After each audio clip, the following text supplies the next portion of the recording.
So, Shelley, this is going to be, man, I'm telling you, this is going to be fun. I love the work that you do. I'm grateful for the work that you do. And I want to get into all things that got you here and the work that you're doing now. So, maybe just start with just kind of a little bit of a snapshot of your career relative to starting, before starting the Female Quotient. I mean, sort of what got you to this point now? Well, first of all, I'm so excited to be here, and you are a one of a kind. So this is just like so exciting for me to be with someone that has been there, done that with lived experience, and breaking the rules to create new ones. So I love being with a chief Cheers, troublemaker. baby. Cheers. It's awesome. My career, it's zigged and zagged, and it's completely not traditional. It is not textbook. It is not status quo, and certainly not linear or predictable, because I talk a lot about following my heart and heartbeat moments. You've got your head that justifies, rationalizes, you should be this when you grow up or that when you grow up. I don't think anyone has ever been in the business of equality, so I made that shit up too. Or when you're creating firsts, those aren't in a textbook. You can't study something that hasn't been done before. Or we were talking a little earlier, there's no SWOT analysis for things that is a one. And then Right. hopefully goes from a moment to a movement and then becomes something that others can embrace and move with. So I started in market research. I didn't think I was going to do that either. I got a D in statistics in college, and so I'm the least likely person to have pioneered online research. But I fell into a research company out of college. I went to one of those job bulletin boards. I went to Columbia, and I read this description of a job, and I thought, oh my God, I love this because I'm creative and I love people. I thought it was an ad agency. Lo Okay. and behold, it was a market research company. So I never thought I would be in the numbers game. Uh-huh. But when I showed up at the job, there were four women sitting around eating frozen yogurt. I think it was frozen yogurt, not ice cream, and gossiping Uh-huh. and talking about People magazine and celebrities. And I'm like, I love this place. I can do that. Count me in. Lo and behold, it was a market research company, and you had to be a data wonk, which I wasn't. But I stayed at that company for probably 7 years, and it was called Wow. Video Storyboards. And what I loved about it was a five-person company run by a guy named Dave Vadera, a guy from India. He wore corduroy pants, wallabies, Oh, red wow. socks, was completely down to earth, and he had this way about him that just involved everybody in the company in thinking and growing and innovating. And every night, I mean, this is in the day where we worked from 7 in the morning until midnight, Right, but we loved right. it. And that's just how, and Sure. we made no money at all. Yeah, yeah. And after work, or after hours, I should say, because we were always on, we Right. would sit around in his office, and he had a brilliant idea jar, and he had a refrigerator with alcohol in it, and we would drink and open up the brilliant idea jar and talk about the ideas and go and just do it. There Wow. was no business plan, no strategy. And he had this successful little company testing animatics. We did animatic testing. We produced Mm, storyboards, tested them, and gave Fortune 500 companies insights into what consumers thought about and wanted. And I mm-hmm. loved my job. I Wow. had a typewriter. I did every aspect of client service to client analysis to client development to everything. And I was Mm-hmm. the Jill of all trades. I was going to say the Jack of all trades. I was the Jill of all trades. And I That's loved it. cool. It was the best training I ever could have had. And then I get this call that they wanted to recruit me for a big research company. And I remember going to my boss, Dave, and I said, Dave, I think it's time for me to fly. And what is quantitative research? And he said, it's exactly what we do, but on bigger levels. I said, okay, are you okay? I think I got to go. And he says, yes, you're like a daughter to me. Go fly. Yeah. Oh, cool. 212-689-0207. That's the phone number of that company. And that must Mm. have been 40 something years ago. Right, right, right. When And there were landlines those days? of course, Right. and then I go to this big company and I walk in, and it was intimidating for me because I never thought about that. And the CEO was this man named Jerry Lukeman, another important role model in my life. with this Armani cashmere navy blue cape. Oh, That wow. just, and he looked at me and he said, so 2 questions. He says, first, I'm going to show you 3 ads, and I want you to tell me which one did better. I said, oh, I could do this in my sleep. I love this. I'm so well trained for this. He said, and the second is, what do you need in your office? And so he showed me the 3 ads, and I said, this one did better than this one. He said, why? I tell him why. I said, I didn't need data. I understood people. And so he hired me on the spot. He said, what do you need in the office? I said, I need a typewriter and a TV.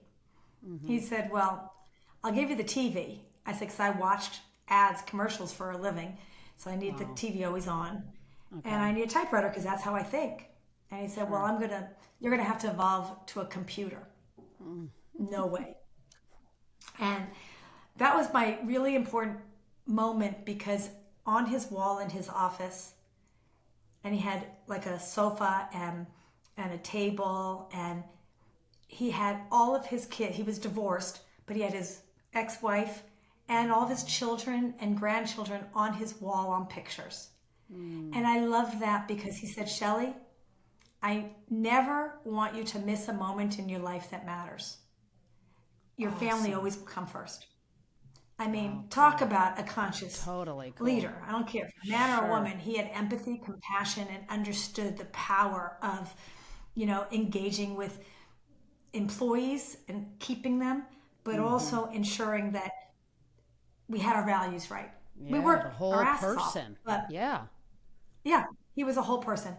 Yeah. And I love that. And then, as I got more and more important inside of that company, I had a review, and that changed everything for me. I was all about people and meetings and meeting in person, and that knowing who you are, what you eat for breakfast, how many kids you have, what makes you tick, what makes, not just about the business.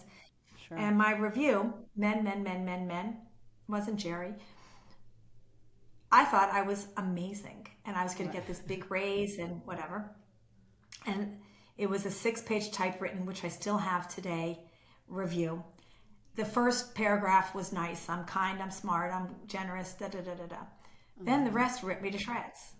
And it was that I take too many clients to lunch, I spend too much time out of the office with clients, and then I come and push people out of their comfort zone, and I'm not just an order taker. And he wanted me to agree with the review. And my head said, agree. I needed the money. I mean, I don't remember what I was making, but it was nothing. And my heart said, no way. I'm not signing that, because he's wrong. And I remember looking at him saying, wow, you are so incredibly wrong. And one day you're going to regret this decision, because I didn't sign. And because I didn't sign, I got demoted and someone got put above me. And that was probably the defining heartbeat moment for myself, that was sort of like, why am I never right? Why? It's all about relationships, but he just doesn't get it, but he's the boss. And so he's right. Right. And after that demotion, I had another idea, which was to migrate research from offline to online. I'm still at the same company. And so I went to my bosses. I said, time to migrate to online. And my bosses all said, but it's not the right time. No one's online except wealthy old man with broadband connections. We were all on 14.4 modems at the time. And so the following week, I was on a dais speaking with the chief research officer of Procter & Gamble. Larry Mock was his name. And I'm whispering to him. And my bosses are all in the front row, because it was our biggest client. And I come off the stage. They said, what'd you say to him? What'd you say to him? What happened? I said, I just asked him, when's the right time to come and talk about migrating research from offline to online? They said, what did he say? I said, he said, next week. We have a meeting next week. And they said, great. John will go, Paul will go, Jerry will go, Ringo will go, and Star will go. I'm like, what about Shelley? And they said, well, it's a boys club at Procter, which it was. It was a boys club everywhere. And this is the right team to have that meeting, and that's what we're going to do. I said, well, if I'm not going, I'm going to cancel the meeting, and you can all wait for the right time. And that was the defining trigger that said, I'd rather be in charge. And why am I always waiting for someone to give me permission? I'm going to go. And I Yeah. left and I started my own company, and it was called Online Testing Exchange, OTX. And that was that. And it was such a defining moment because, and I also gave myself the title Chief Troublemaker because I wanted permission to break every rule that made no sense and create the new ones. It's amazing. And that is a long-winded answer to my career. But Right. had I not have followed my heart, Yeah. I would not have been, sorry, not sorry, but the mother of online research and the mother of that invention because I was the first, the second, and the third. And we could talk Yeah. about that if you want, but it Yeah. was a game-changing moment, and that's how my journey started. Well, and I mean, the other kind of, I think, important component for those that don't know is you built and sold OTX for $80 million. So it worked. I sold the same company 3 times actually. Yeah. 3 times. Yeah. Yeah. So it worked and it worked and it worked, right? You were the first, second, and third there too, right? Tell me about I mean, the founder's mindset, the founder's approach, the risk taking inside of you, the confidence inside of you to say and do that right in that moment. Like if I'm not going, guys, we're not doing this meeting. I sourced the meeting. It's sort of this, where did that come from? And this desire to step into what is really from the outside in, people would go, dude, that all sounds incredible, but boy, that sounds uncomfortable and scary and risky and all that. Where did that come from and how did you cultivate that? You know, my mother, I'm one of 4 girls. My mother always instilled in us that it's about confidence and believing in yourself. I never thought that would manifest itself in the ways that it has, but and Oscar Wilde, I love this quote because he says, be yourself because everyone else is taken. I didn't have a choice, really, because my head could have rationalized and justified, but if I don't love what I'm doing, I'm not going to want to do it. Sure. And if the rules didn't work for me, I knew once I had children and a family, I'm not just going to push papers. I mean, that's just, I have no interest in Totally. that. Right. And that's why it was that heart, boom, boom, boom, boom, the heartbeat. You have to follow your heart. And it just came out. I didn't mean it. It was funny because I was interviewed in like a big spread, you know, a few years ago. And they were asking me about that review. And I said, well, I wonder, they said, do you think he ever, he regrets that decision, Bill Molt? I said, I don't know. Let's call him and ask him. And so we called Bill and I said, Bill, do you regret that first review you gave me where you ripped me to shreds?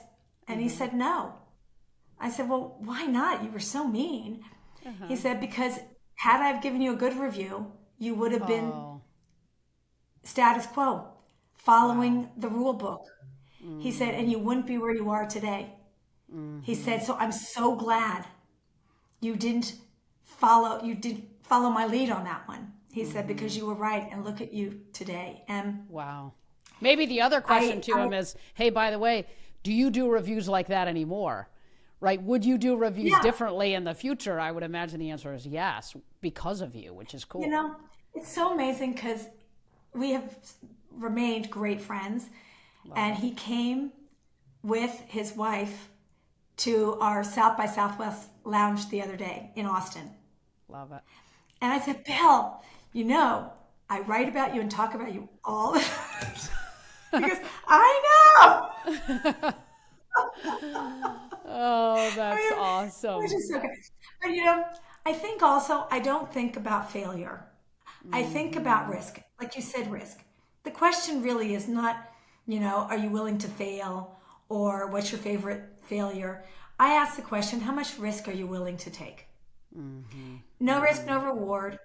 If you don't take the risk, will you have a regret? And my Right. father taught me a no regret policy that I never want to look back and say shoulda, woulda, coulda. No one will ever remember the meeting you didn't take or the trip, the business trip that you missed. But the people important in your life will always remember that. And it's how you live life with, integration, not balance. There's no such thing as balance. That's a whole other conversation. Agree. Yes. And so I knew if I didn't take that risk, and by the way, I couldn't afford the risk. I needed $1 million to start my company. I didn't have it. I gave away 80% of my company for $1 million then. No regret Yeah, though. I've heard you say that. Right. And, I think if you reframe in your mind, like failure is a one and done. Oh, if you try that, you might fail. Well, who wants to try something that they're going to fail at? But if you say, try it and take risk. Yeah. It's a positive, proactive. I mean, how many times did Einstein or Edison try to create their innovations? A gazillion, thousands, until they got there. I'm always taking risk. I'm always evolving. I'm always thinking out of the box. And yeah, I think what's cool too about what you said, it's the same thing my mom told me about our 3 daughters when I asked her who she's like my rock. I said, Mom, like, what do you think is the most important thing for these girls when they were like, 1 and 2? I had 3 kids in 12 months, Shelley. That's another story, 3 girls. But it was amazing. I do everything fast. But it was amazing because my mom literally said confidence. If they're confident, right, they'll go. And I think what's cool about what you're sharing too, and I think it's important to pull through, is that confidence comes through doing, right? Like it comes from action. You can't go sit in a corner and just think your way into confidence. You got to do. And when you do, right, you'll fail some, but that's just feedback. It's just feedback at the end of the day, well, right? also, it's just being. It's who are you? We all talk about imposter syndrome all the time. Men and women have it. Men just ignore that voice in general, and women let that voice get louder. And I'm like, imposter syndrome is not real. Those are words. Just change the word to confidence posture or confidence, and look in the mirror instead of thinking, I'm not good at this. I'm not good at this. Reverse it. I'm good at this, and this. And then I'm going to surround myself with people that are good at this, and this. We all bring value to the table. Like, change your mindset. And the only person that could change that mindset is you. Yeah, absolutely. Who are you? Who do you want to be? And that's action, like you said. Yeah. And what's at risk? I think sometimes it's interesting to say, what's at risk to do it, to go for it, to step into and what's at risk if I don't? And it's like your no regret policy is so cool. Look, I mean, the female quotient that you've built is remarkable. I mean, you have over 6 million women in business, I think across like 100+ countries. So this is epic. It's incredible. And you have some ambitious killer, missions that you're on here. What at the highest level, how would you describe the mission of the female quotient? We are in the business of changing the equation for everyone in the workplace. That's a goal. The rules of the workplace were written over 100 years ago by men for men. Not that that's bad, but women just weren't in the workplace at the same time, and nothing has been modernized. And it's time to rewrite the rules of the workplace so that everyone can thrive. And if you think about the collective minority is greater than the current majority. So if you create the rules for the lowest common denominator or the primary caregiver, it will work for everyone, right? I mean, just think about that. And we have never thrown out any junk in the trunk. We just keep adding more shit, which is just dumb, right? And when you think about diversity and inclusion, it's not about diversity for quota or for checkbox or for a tactic in HR. It has to be in your DNA, in your strategy of who and why. What's your why? What is your mission? What is your why? As a Fortune 500 company, what is your why? And if the why is that you want to serve the society, the customers, the clients, the fans that you are engaging with, the economy is diverse, period. The world is diverse. So you have to have representation to reflect the society you want to serve, period. And if you want to have, when we talk about that diverse mindset, what does that mean? We never contextualize what that means. you also need to have an inclusive culture where everyone feels seen, heard, and belongs. I mean, they go hand in hand. But it's about outside in. This is the world we're serving. Yeah. And if we don't create the products and services for the world that we're serving, you will become Blockbuster or Polaroid overnight. Right. Totally. And so, Totally. And so we have to attract and retain the best talent to deliver the goods and services for the customers that we serve. It's kind of basic. Right. It's knowledge. not overly complicated, candidly. Right? I mean, it's not. I don't think so. Right. I mean, not complicated from the perspective of you're serving a diverse group of customers, people, human beings in a diverse world. How do you show up in a way that drives connection to do that? And the other thing I was thinking of, if we don't use the word diverse or inclusion or whatever, it doesn't really matter. Because at the end of the day, all I want to make sure of is that we have the lived experience on the inside to ensure that the innovation that we're creating on the outside is reflective. And when you look at companies that aren't doing that, you have major goofs. I mean, as basic as the airbag. The airbag was designed by men on male dummies. I mean, that's what they're called. They were created for our anatomy. Our bones are not the same. So the number one fatality in airbags when they open is women. Wow. Or another simple example of escalators.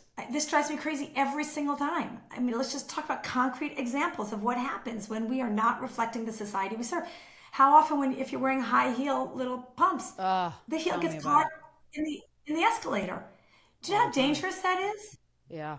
I mean, when you're wearing a little pump, you could leave your shoe back there. But if it's a buckle shoe, you can't take it off in time.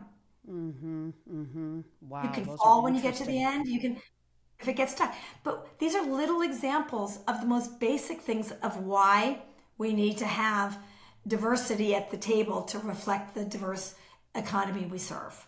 Wow, that's so interesting. I mean, that is cool the way you pull that through in such a practical way, right? Because you're not right.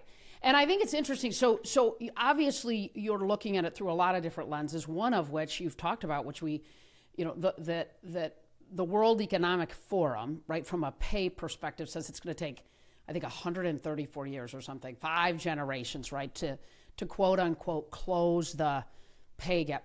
And you talk about how, look, we can do this in 5 years, right? So in addition to the sort of practical examples around the way in which we're showing up in the world in a way that creates kind of greater gender equity, if you will, relative to, escalators and airbags, you're also obviously on a mission too, relative to get me to the pay component of this, get me inside of that, because obviously you're putting this on steroids and saying, hey guys, we can do this not in 5 generations, but in 5 years. Get me inside of how you're doing that. Well, the World Economic Forum says it'll take 134 years to close the gender gap. So pay gap is 200 and something years. But got it. Okay, wait. Wow. Yeah, the overall gender gap. And I kind of, it was this moment one day when I read that report. I was coming from a sports, one of the sports awards, and it was a celebration of Title IX. Okay. And I'm like, wow, 50 years, and look how far we've come. And then I get home that night, like at 10 o'clock at night, and the WEF report comes out, and it's out every year. But I paid attention to it, and it said it'll take 100. Then it was 132 years. Now it's 134 years. And tears came down my eyes, and I thought, shame on me. I sit here and share this data all the time. All these Fortune 500 CEOs are sitting around this table. They see this data. Where will you be in 134 years? Right. Where will your children be? Where will your grandchildren be? Where will your great-grandchildren be? Nowhere. And I said, that is ridiculous. We created a vaccine for a deadly disease in 1 year. Right. We sent people to the moon in 10 years. We created the internet online in the last 25 years, ChatGPT in 2 weeks. Right. Why the fuck can we not fix and close the gap? This is something that is the only thing a Fortune 500 CEO can actually achieve in the lifetime of their leadership. Period. Wow. Exclamation point. Pay gap. They get the data. They see what women are paid versus men. You look at the care gap, the caregiving gap. Why are we waiting for government to fix our problems? Fix it yourself. If you want the best leaders in the workplace, then create the environment that they can thrive. You look at supply chain, procurement. Less than 1% of procurement dollars go to women-owned businesses. Wow. And not because they're not the best talent. It's that they are not visible and that there's just no room for more business because they already have legacy businesses that they just keep renewing. Or you look at the leadership gap. Why is it, if you actually ask yourself this question and you're conscious, why is it that in general women are the ones getting the leadership training or taking the leadership training and the men aren't? There's management training for everyone, but when you think about leadership training, who's opting in for it or who's the ones being put in it? Women. What does the guy think then? Oh, I'm the role model for leadership. Walk in my shoes, ugly shoes, and be just like me. We need the masculine and the feminine in the workplace. Yep. The masculine and not male, masculine. Plenty of women are the masculine, plenty of men have the feminine. But the masculine qualities, right, left brain, right? Yeah. Aggressive, assertive, linear, analytic, directive. Yeah. The feminine, collaborative, compassionate, passionate, empathetic, collaborative. Yeah. We need all of this in the workplace. Yet we've always defined those feminine qualities as soft skills. Oh no. Those are the critical, essential skills of leadership, in my opinion, today. Yeah. Period, Relational exclamation skills. point. Yes. Yeah. And another heartbeat moment after I sold my company to a big publicly traded company, I had 250 employees doing 60 million in revenue in 6 cities, 2 countries, but we were global, so we represented the world with online. I sold to a company of 16,000 employees operating in 83 countries, doing 2.6 billion in revenue. And once again, I'm sitting at a table, 2 women, 26 men, publicly traded board, and they were moving my employees around like chess pieces. Oh, this person's going to go here, here, here, here, here. And tears came down my eyes. And after the meeting, I was pulled aside and I was told there's no room for emotion in the boardroom. Wow. And my head said, agree. I just sold my company for a shitload of money to them and whatever. But my heart, ba-boom, ba-boom, ba-boom, said, no way. So what did I do? I gave a speech to thousands. And my speech was called Bring Emotion to the Boardroom. Exclamation point, heart, heart, heart. Just to start opening up what might have been a taboo topic, but how important empathy and compassion and human leadership is in organizations today. Don't discredit it. It ain't soft. It is an essential critical skill of leadership. Listening to hear, and compassion and empathy, and creating the rules of the workplace that work for everyone. And if you think about a CEO, they might not have the lived experience of being a primary caregiver, so they don't really understand what they need to do.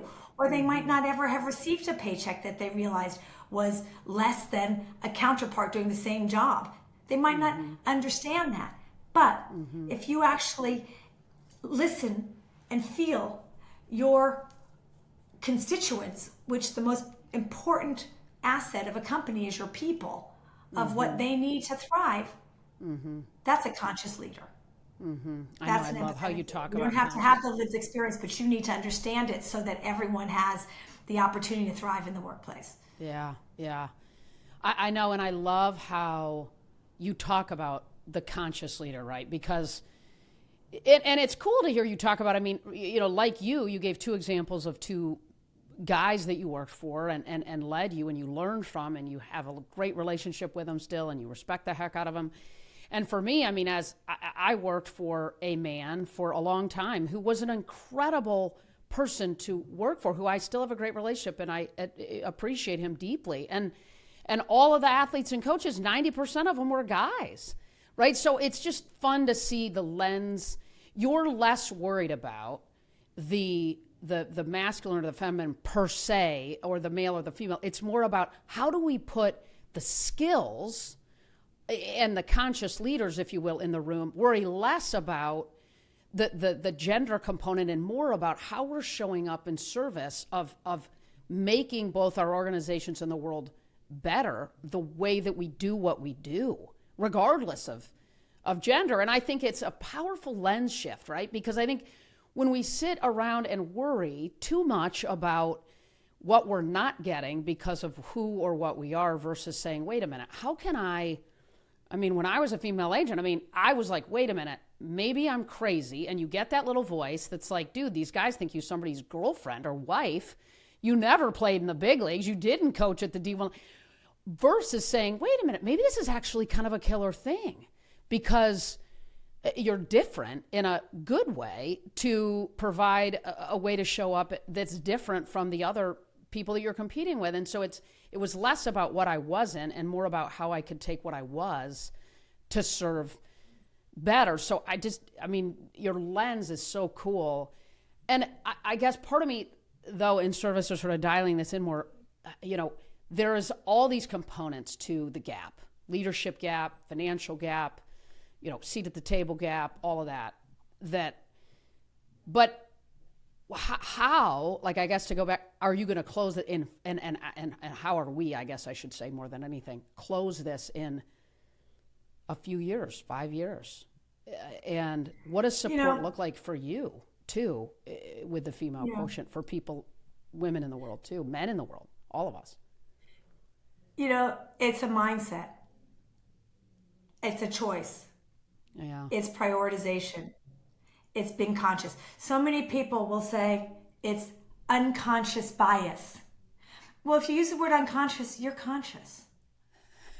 I mean, so be conscious. And then you have a choice, do something or don't. Mm-hmm. And when you think about everyone sitting around the table talking about climate and sustainability and hunger and education, there is no one that can fix that for the world.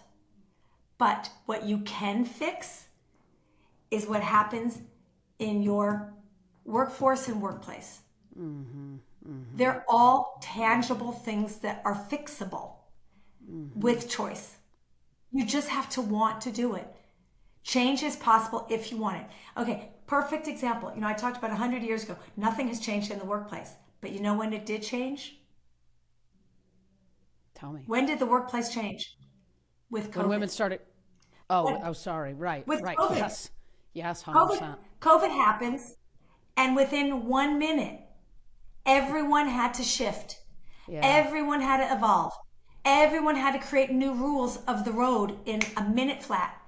We were going from 5-day a week in office to all of a sudden remote. And no one knew how long that was going to last.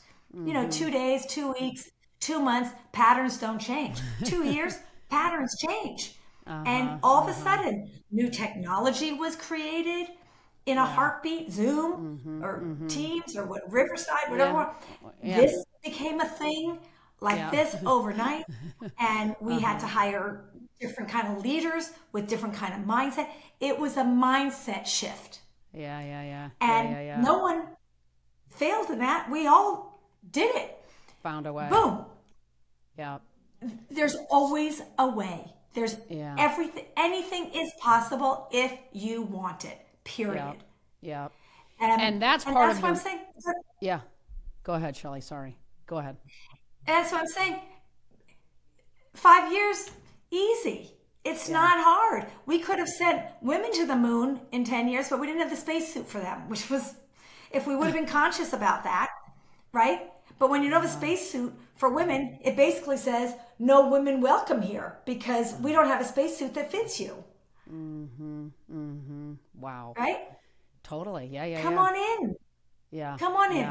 We want the best It's equal opportunity for the best talent. Everyone should be seen and have an opportunity. But if that's the case, we also need to set up the structures. I wrote something the other day that said, stop fixing the women. Fix the system. Just fix the system. We're not broken.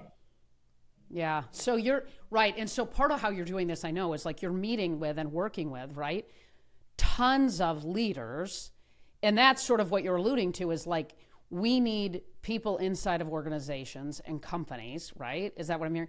That can make this mindset shift and then take action on it. And so it's all about intentional action. Yeah. Yeah. So if you had to think about some of the leaders in organizations that you've had an opportunity to inspire, to influence, that the female quotient in you and this message is creating that kind of shift, what are the kinds of things that those leaders are doing differently in light of this mindset shift? Like if I'm a leader listening to this going, this is really kind of cool. This is interesting. Like I want to be a more conscious leader. I want to lean into what I'm hearing Shelley talk about. What would they go do differently right now? Well, first of all, in all of our lounges, which we probably host upwards of 60 or 70 pop-up spaces all over the world at big conferences, and we're across 30 industries. So kind of all over the world. We have collaborative conversations, but anything goes. And so we talk about everything in those spaces collectively together. So, come to lounges and participate in conversations. We also push our content across our channels, which, we have, active engagement organically of over 6 million plus growing, probably over 150,000 a month, with content that is just real. I'm not even going to use the word authentic, because authentic isn't the word that just says. It's talking about what we're all going through, real things and real solutions, and potentially things that have not been done before, which takes risk. It takes courage. It takes not being afraid to see the possibility and go for it. I always say there's two types of people: those that see what's done before, which we need those people too. That's status quo and execution. But it'll keep repeating itself. And then there's those that see the possibility, and possibility is scary. It's scary. Sure. But if we can all learn and grow together and share what works and what doesn't, we will get there faster and go further. We all know that. And so we do a lot of that. And, right now we're in a really important inflection point, or I call it the flipping point. We're at a flipping point. There's the tipping point, you wait and watch, and the flipping point requires intentional action for change, where we have to understand for ourselves as companies, why does diversity matter? It's not because it's a nice to have. We read all the studies, all the data of how diverse companies outperform those that aren't diverse. Okay, fine. But what is the practical implication? And at the end of the day, it's as simple as what we talked about earlier. It's outside in. If you want to create differentiating products that are relevant to your audience, you've got to have the right and the best talent on the inside to deliver on that. They're not just 3 letters in an alphabet. And if they are, then get rid of the letters, because those are just letters. It's what is your purpose? What is your why? Who are you serving? And why does this really matter for your business and your business growth, your innovation, your talent, attraction, development, engagement, all of those things, they go hand in hand. Yeah. Well, and that's what the female quotient fundamentally, you have these pop up all over the place, right? And that is a critical needle mover relative to people getting in the room and talking about everything. And then, of course, the content that you're pushing out is helping move the needles. And I know you're meeting with a lot of CEOs of Fortune 500 companies, right, in service of helping them understand their role in this. Would that be the right way to say that? Yeah. And we create unbadged spaces. So we are always, the official partners of the conferences we're at, but we are the only unbadged where it doesn't cost anyone to come. It's expensive to get a badge to something. So we are very inclusive, meaning we are open for everyone that wants to participate, and not just physically in our spaces at the conference. You might not be at the conference, so we stream live everything out to our universe, so that everyone can engage, everyone can participate, everyone's opinions matter. And so I'm obsessed with LinkedIn, because LinkedIn is the best thought leadership platform that we use, where everyone is sharing thinking and ideas and playing off each other, and it's a beautiful thing.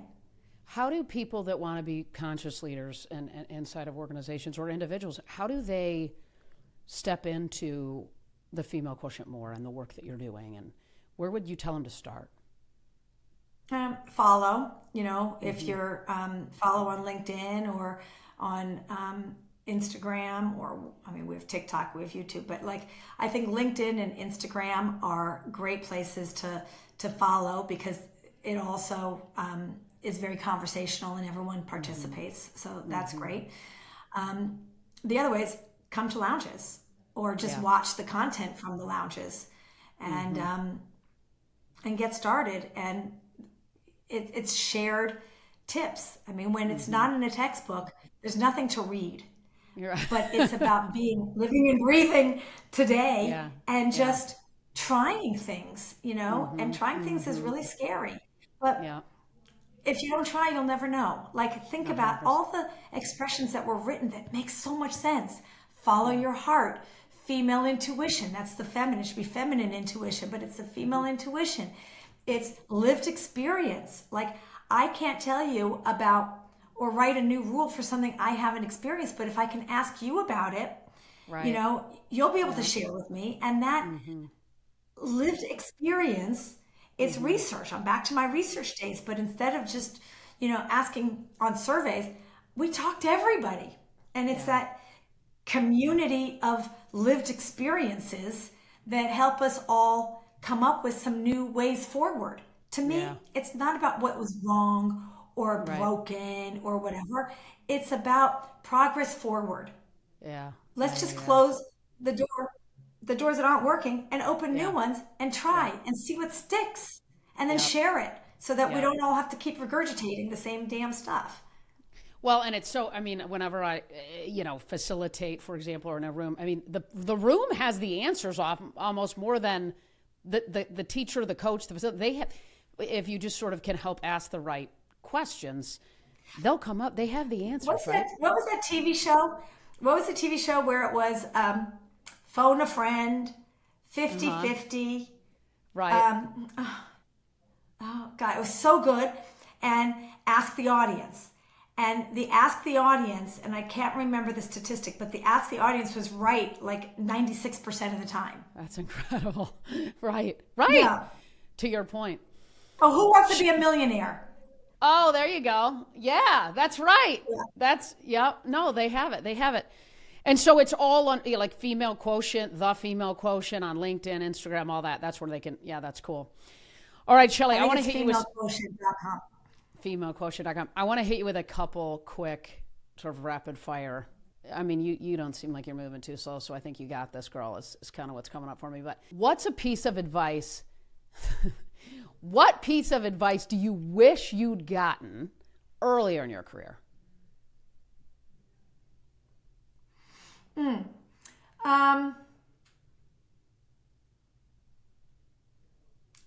thought that was an easy one. To break the rules that make no sense and create new ones. So break the rules that make no sense. I love it. And make the new ones. I love it. What's your go-to strategy when, if you're a human being, you're a killer, you're badass, but what's your, when you feel stuck, right? Or uncertain, maybe is good. What do you do? That happens all the time, by the way. I dream in pictures. So 3 a.m. is my REM time, where I'm always dreaming in pictures. I spin. I go to Soul Cycle, which I love. I sit in the back row. It's dark. and no one picks on me in the back row, and I just listen to great music and go in my own zone, and it's some of my best thinking times. Airplanes, I'm a 3 million miler on pretty much every airline. I don't work on airplanes. I watch dumb TV shows that have nothing to Really? do with anything. That's so interesting. I Like crush on obsessed, like airplanes. obsessed. Yeah, that's great. No, I Good for watch. you. I actually just finished. It's funny because Netflix always recommends me because I travel to so many countries. Like I watch Korean shows with subtitles. I watch Oh, Spanish cool. shows. I watch. Yeah, yeah, yeah. Yeah, that's I so watch awesome. French. Yeah, Yeah. I'm the perfect person to talk to about what to watch on on Uh, my little screen. I even all watch on right. my phone. I don't even bring a computer anymore. It's too heavy. That is epic. What is your number And then one of course my grandchildren. My grandchildren are my just shut everything off. I yeah. don't look at anything and I just play with my grandkitties on the floor and read books. It's the best. And that helps you reset. Yeah. I love it. What's something that you do daily that's a total non-negotiable? Like it's got to happen for you to show up and do what you do the way you do it. Um, I wake up an hour earlier than I need to, and I have coffee, Danish, and I watch a dumb television show Wow. Okay. in bed. Define what got it. Okay, cool. Wow. All right. Love it. So this doesn't sound. I mean, like a lot of people like you that I ask, they're like, oh, I mean, I have a 5 minute meditation and I do this, and then I cold plunge, and I go to a sauna, get a 45-minute workout in. I love the realness of that, right? So what's the Yeah, I mean show that's that we? just the truth. It's the truth. I love it. No. So And by the way, what is? if I'm working out, I still have to wake up an hour before that to do what I do Yeah. because it Yeah. clears my head. Yeah. It starts my day relaxed and fresh. I clear my inbox too. I don't look at my meetings and stuff, but I get rid of all the junk so Yeah. that it's not Overwhelming. so yucky when I'm ready to start. Yeah. Yeah. What is the number one book you would recommend for business for people that want to step into? You know what? I don't have a number one. I have ones that have been Maybe the book that's really really important been to me. meaningful to. Yeah, yeah, that's a better question. I mean, this is going to also sound silly, but One Fish, Two Fish, Red Fish, Blue Fish. I'm obsessed with that book because it was how I built my entire concept of my blender for sample years ago and online. I was teaching a class at Wharton. Not teaching, I'm a guest lecturer in a lot of business schools because I love getting back from business students.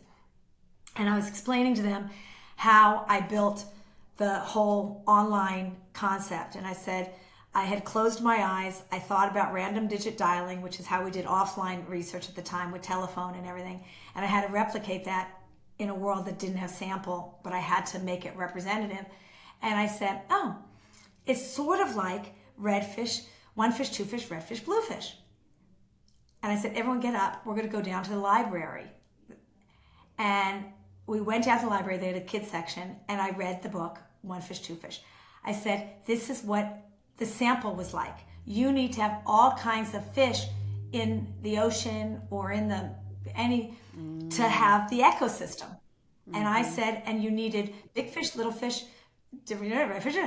And so I love that book because it's about the importance of diversity and inclusion, because that's how you all live together in the ocean. Or if you even go on safari, you don't really understand the hierarchy of life, the circle of life. It's so true until you go on safari and see why the lion is the king of the jungle and how all the other animals fit into the ecosystem. It's kind of genius.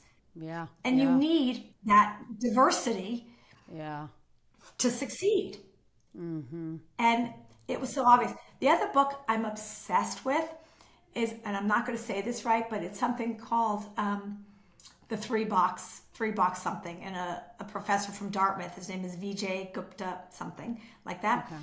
And it talks about how the best companies can innovate and it talks about box one is managing the present and what that is. Box two is selectively forgetting, and box three is creating the future.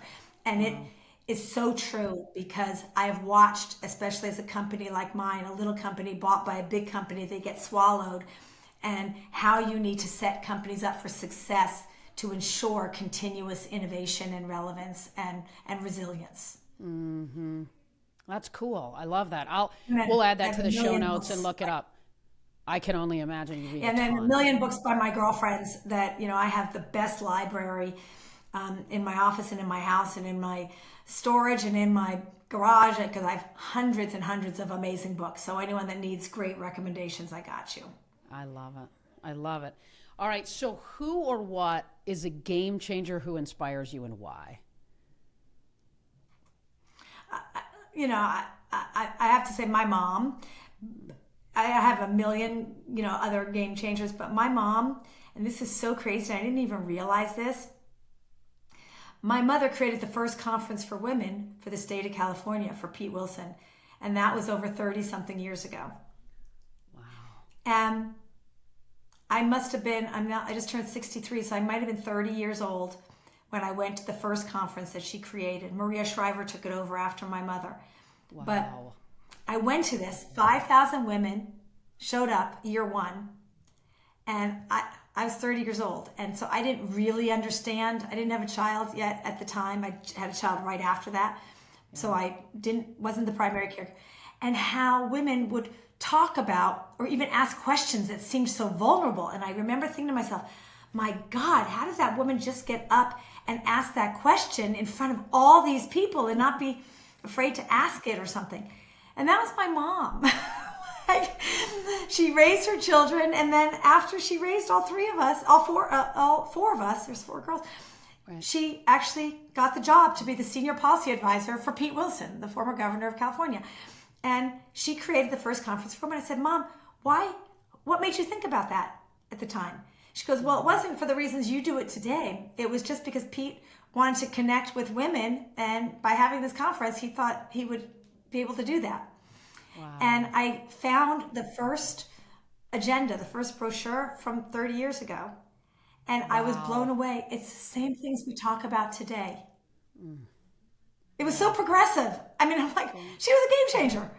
That is awesome. Your mom sounds incredible. Like, just killer. You should have my mom on your podcast. Yeah, she sounds like a stud. She's amazing. Not only can she talk about anything, and every president of the United States would call her Rosalie, knew her by Rosalie. She's still amazing. She's 88 years old, lives on my block, totally poo with it. Right. And she also is obsessed with sports, game shows and sports. Tennis, she watches every tennis tournament, and football. What? You're gonna love my mom. She's a football fanatic. She knows everything about football, more than anybody I know. I love her. She sounds incredible. She is a game changer, Shelley. I mean, she sounds... Yes. And 80, I mean, at 80 plus, epic, right? 88. And but the influence she's had on you is clear. Yeah. Go ahead. I'm so sorry. I received an award last year. It was game changing or leadership, something leadership. It was a big award. And, you have someone present you the award. I had my mom present me the award. I love it. Awesome. Did she appreciate that? Until this day. Oh my God. So we live in LA, but the award was in New York. So my mom and I went to New York, and I don't think a mother has ever given a daughter an award before like that. I got to tell you, a year later or a year and a half later, no one talks about what I said. They all talk about what my mother talked about. I mean, it was with no notes, nothing. She's impressive. Went on the fly. I mean, it was... She's a game changer. I don't think anyone in my family even knows what I do for a living. Yeah. Well, she's a game changer. They do now because you've been on Game Changers right now. So they all know now in a minute. Shelley, you are talk about clearing a path. Holy smokes. Thank you so much for what you do as a female, as someone who aspires to be a conscious leader, as the mother of 3 daughters, as a wife. I mean, I just thank you so much for the work that you do.